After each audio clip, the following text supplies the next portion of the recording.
I really appreciate what you say about the climate, and I can personally empathise with much of what the Green Party says, but one of my concerns has been in the past that if I did vote for the Greens, that would actually be almost a wasted vote, given that it's not likely that the Greens are going to get directly into power, it's going to be one of the bigger parties. So surely if I vote for Green, I'm actually missing out on a chance of supporting whichever of the other two I prefer.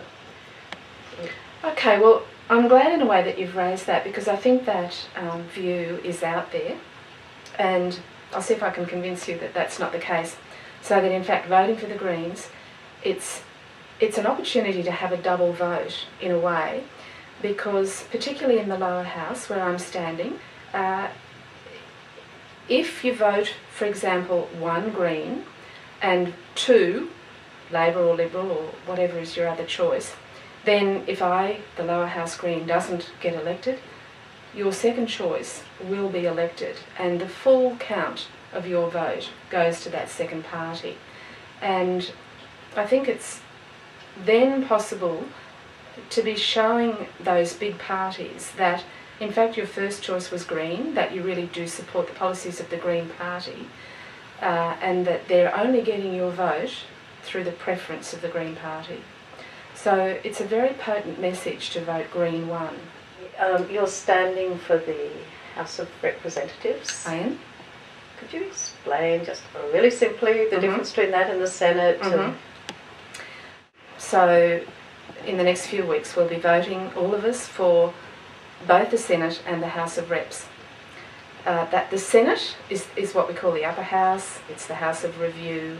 It's the house that is often said to be the one that keeps government honest, because no bill can go straight through into law without it being discussed and negotiated by the Senate. And the Greens in the Senate have a particularly important role because they examine issues from a different perspective from the two major parties. When you're voting for the Senate, I think you can possibly recall the form from the last election. It's a great long form, and there's a line under the name of each party at the top of the form. So in the Senate, when we vote, we can just put 1 above the line next to the party that we favour and leave it at that. Alternatively, we can number the other 60 or 70 parties that are under the line in order of preference. And the majority of people don't do that. So what they're saying is that they're entrusting the person they voted for above the line to allocate their preferences, that party's preferences, to the people below the line. So that's the Senate.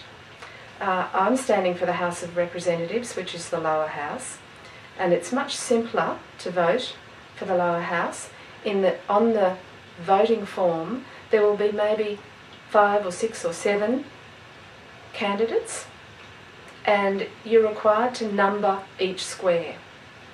So that's really important. If you don't put a number in each square in the lower house, it's an informal, invalid vote. So if you're voting Green in the lower house, you vote 1 Green and then fill in all the other squares according to your own preference. You essentially decide who your second and third choice is. And if you don't want to do that, you can follow the how to vote card, which is an order of preference which each party offers as a suggestion. But it's essentially your vote.